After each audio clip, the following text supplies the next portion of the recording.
Hey, what's up? Andrew Kramer here for VideoCopilot.net. Now, in this tutorial, I'm going to show you how to create an Earth zoom like this.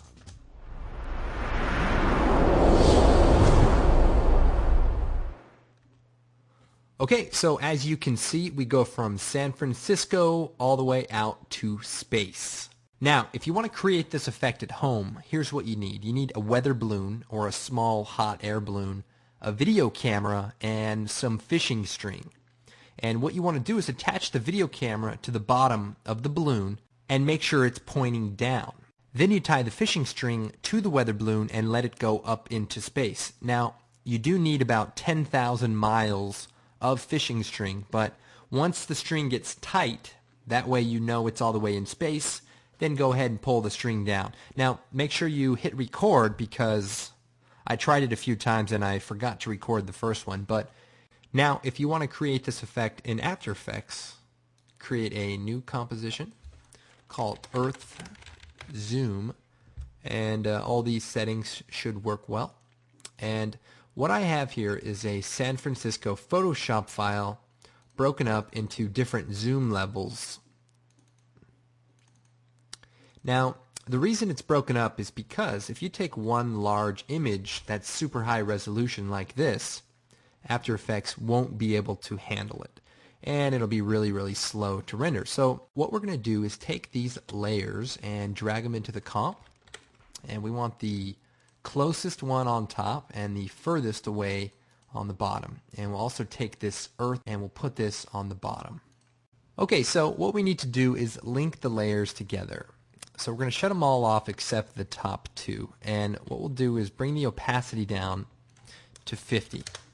And as you can see, layer number 2 shows through. And what we need to do is scale down layer number 1 to align with layer number 2. Okay, so that looks pretty good. And what we're going to do next is parent layer number 1 to layer number 2.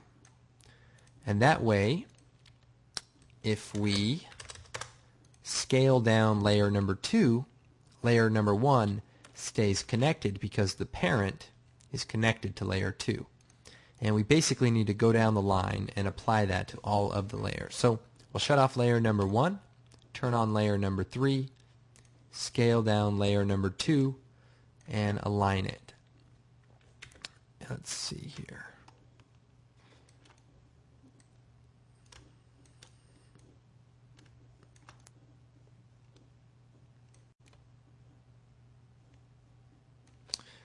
Okay, so that looks pretty good. As you can see, that's aligned to layer number 3. And again, we'll parent layer number 2 to layer number 3, and then shut off layer number 2. Then we'll turn on layer number 4, bring the opacity down to 50 of layer 3, and again, scale it down to align.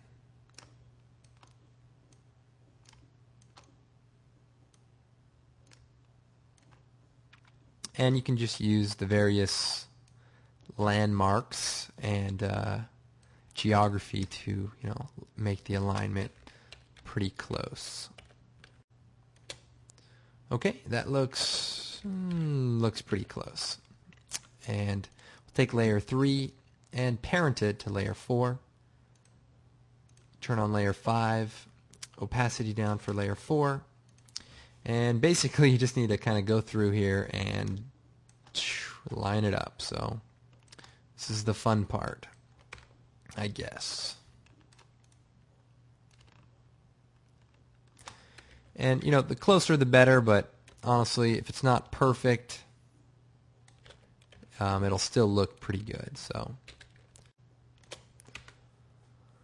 okay, we'll parent layer 4 to layer 5, shut off layer 4, turn on layer 6, opacity down 50% for layer 5, and then we'll scale it down.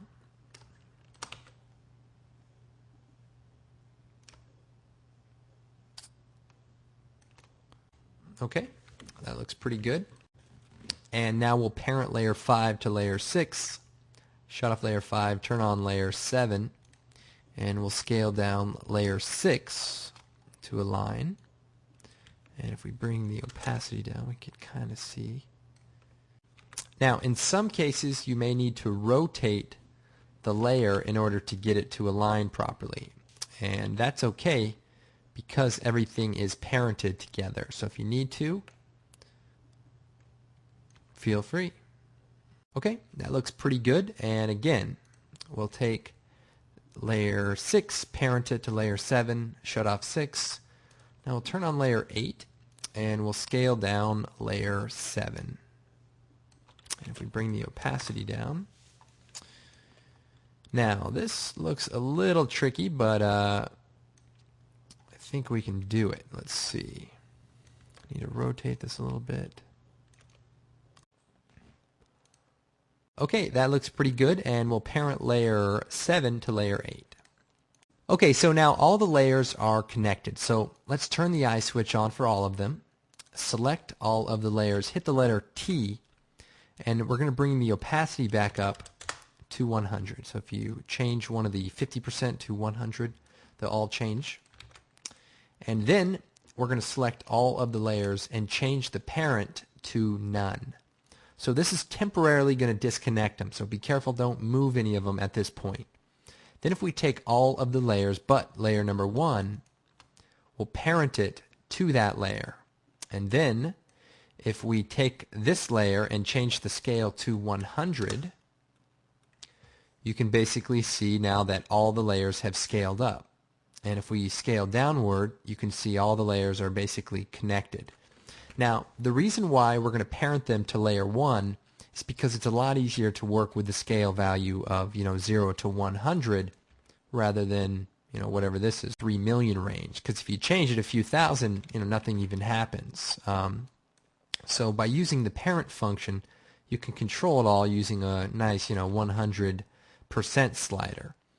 However, we do need to set this up. So if we bring up the title action safe, then if we take layer number 1, we can position it where we want to zoom in to or from.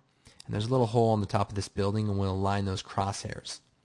Then with the layer selected, we'll take the pan behind tool, which allows us to move the anchor point of the layer. And the anchor point is the pivot point where the layer scales to. And what we'll do is make sure that these are aligned very close to that point. Okay, so now that that is aligned, what we can do is set the scale from 100%, over 6 seconds, and down to 0.0005. And that way, we'll go all the way from street level all the way out to space. And that is the main part of this whole tutorial. So now that we have that out of the way, we can start getting on to the next step. Now, as you can see, it kind of scales up pretty rapidly at the end. It goes kind of slow and then all of a sudden really fast. Now, the reason for this is because the scale function is linear. And the way that a camera would, zoom out of something would look more exponential. So to get the exponential look, we select both of the keyframes, right-click, choose, if I move this up here, right-click, choose Keyframe Assistant, Exponential Scale. And that's only available in the professional version of After Effects, but it will essentially make your zoom perfect. And if we look at the graph, you can see we have a perfect exponential scale. Okay. So now what we need to do is fix up the layers so that they blend together a little bit better, because obviously this isn't looking too good. So to do that, what we're going to do is just kind of go through here, and we have this layer 2, we have some water spilling off there, it does not look too good. So we're going to fix that. First, select all the layers, and we'll change the color to gold so we can just see it a little bit better. Now, with layer 2 selected, we'll take the elliptical mask tool and double-click on it. And if you just click, you can switch between those. And that will add an elliptical mask. And if we hit MM on the keyboard, we can change the feather to 250 and the expansion to -250. And that way, the layer just blends over top the layer beneath it, and that way you can't see any sharp edges. Then we'll kind of go through the animation. Again, we have layer 3. Double click on the elliptical mask tool, set it to 250, negative 250, and that works well. And again, we'll just kind of go through the animation. Again, we have this here. We'll double click on the elliptical mask tool, 250, negative 250. A lot of procedure in this tutorial, so we'll get through it. Keep going. Again, double click, 250, negative 250. Okay, good. And we'll keep going through here. All right, we have this one. Double click, 250, negative 250. And for this one, what we can do is bring this color in, because we're getting some discoloration on the ocean. So if we just kind of bring the mask in, we can sort of hide some of that. So that looks pretty good. And other than that, we'll kind of keep going through. All right, this is not looking too great. So double click, 250, negative 250. So again, what we want to do is just kind of align this a little bit better. And the other thing we can do is actually color correct this to match up. So we bring the mask points in just because we want to see the shading of the earth. But this blue is not quite the blue around it. So if we choose Effect, Color Correction, I don't know, Hue and Saturation, just kind of desaturate it just a little bit. And that way it just blends a little bit nicer. But other than that, let's take a look here.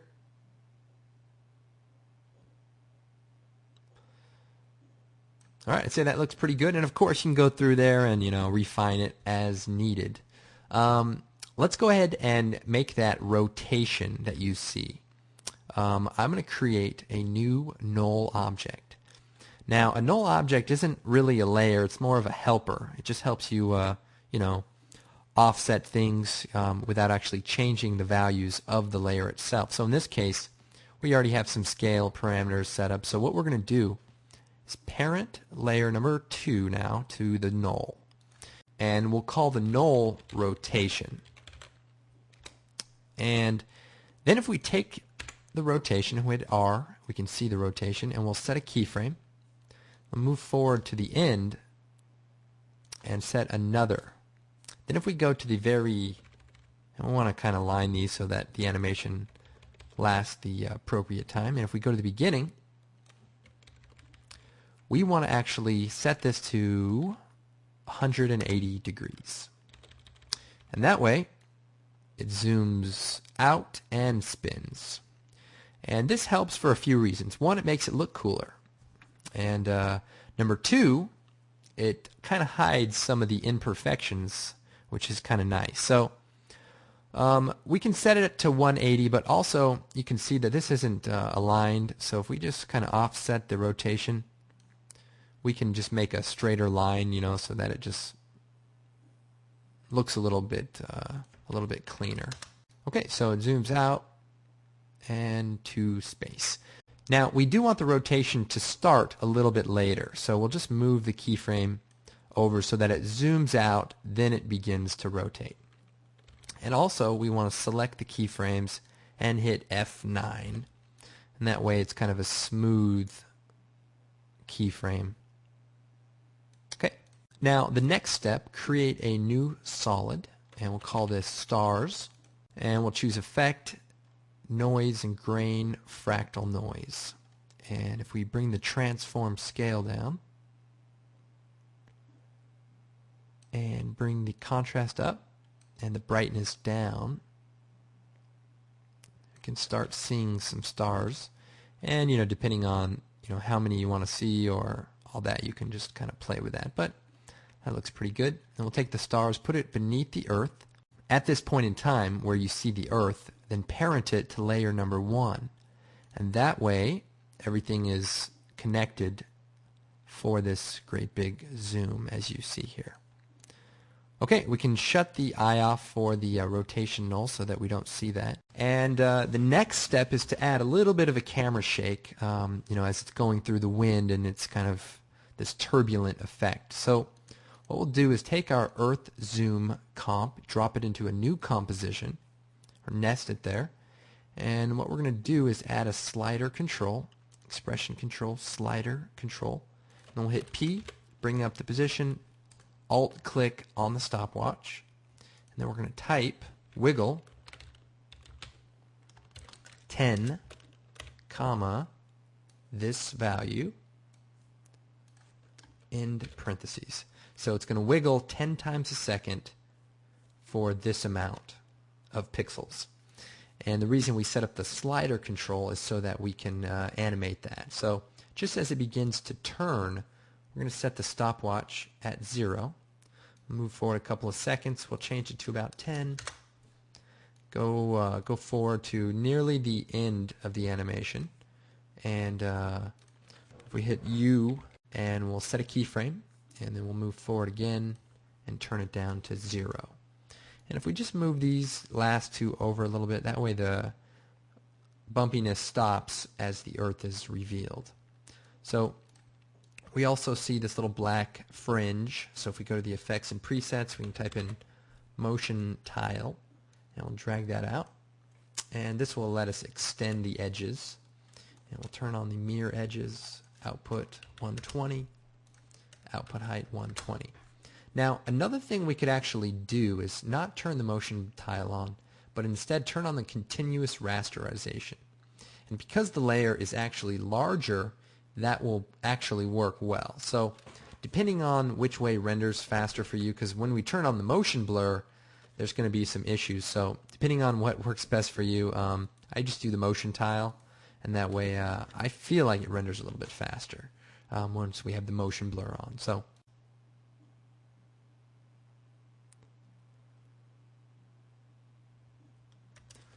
okay, so you probably noticed that we kind of have an abrupt start and we have an abrupt ending. And that's because of the exponential scale. We can affect the keyframes and make them smooth in and smooth out, unless it's in a pre-comp like it is here. So what we're going to do is right-click on the layer, choose Time, Enable Time Remapping. And it's also from the Layer menu if you're on After Effects 6.5. And what we're going to do is go to the point right when the keyframe's in. And actually there's a cool trick. If you go into the composition, find the keyframe that you want, then if we go back to the other comp, the current time indicator will be lined up exactly, because the comps automatically align time when you go back and forth between them. So if I go to the beginning here, you'll see I'm at the beginning, and if I go to the middle, you'll see I'm in the middle. Kind of a cool trick. And a good thing to know. So what I can do now is take these two time remap keyframes, select them, and hit F9. That way it slowly begins to animate, and then at the end it slowly comes to a nice stop. So that's definitely a good trick for this infinite zoom. Okay, time to make some clouds. So let's go back into the work comp and create a new solid, and we'll make it, I don't know, 1500 by 1500, rather large. And we'll choose Effect, Noise and Grain, Fractal Noise, and change the fractal type to dynamic, so it kind of looks like a puffy cloud, sort of. And bring the contrast up and the brightness down. Then if we change the transfer mode to screen, we can kind of see our clouds, and we'll change the transform scale up a little bit. Now, what we want to do is we want the clouds to be a little brighter, actually. So let's bring the contrast up. We want to find a hole in the clouds, like here, and offset that by grabbing this little controller and making it so that we can kind of see in the middle through that little hole in the clouds. And if we bring the brightness down just a little bit, we can sort of see that a little bit better. Okay, So now that we have our clouds ready, what we can do is set a keyframe for the scale, and we want to zoom this in so that it goes past the camera. So if you hold down Shift, you can just scale it up. Then we'll move forward a little bit, and we'll scale this down, maybe to like 10. So it goes from here to here. Now we have the same problem where it's a little fast, so select the two keyframes, right click, and choose exponential scale. I know it's a little off the frame there, but if you choose keyframe assistance, exponential scale. Okay, so now if we look at this, you can sort of see what's going on. Now, we do want to link this layer, parent it to the rotation. And not to layer 1, but just to the rotation so that it rotates as well. It stops zooming at this point. So what we need to do is fade it out. So if we select layer, hit T, I'll fade it out over just a few frames here.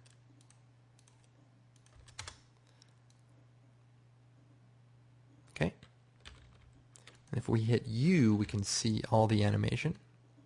And also, we may want to just fade it in as well. So if we set it to 0, move forward, and the edges are a little sharp, obviously, so let's double click on the elliptical mask tool, hit MM, and we'll just feather it out some, and then bring the expansion inward, just like we had been doing previously. And you can also just distort the circle so that it's not just this perfect geometric shape. Okay, so now we have the clouds kind of come in, and what we can do then is duplicate the layer, edit, duplicate, offset the layer some, so that the layer kind of like clouds fly by and then more clouds, just like that. And if we change the evolution, we can actually get some different looking clouds as well. And let's go ahead and render this out.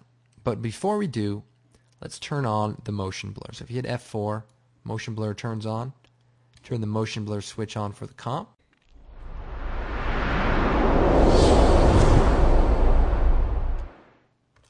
Of course, the sound effects you heard for the effect were from the Designer Sound Effects collection, so be sure to check that out. I know a lot of you guys are really enjoying it, so I do appreciate the emails. Other than that, hey, I will see you guys next time. This is Andrew Kramer for VideoCopilot.net. Man, was that a long one or what? I need a break.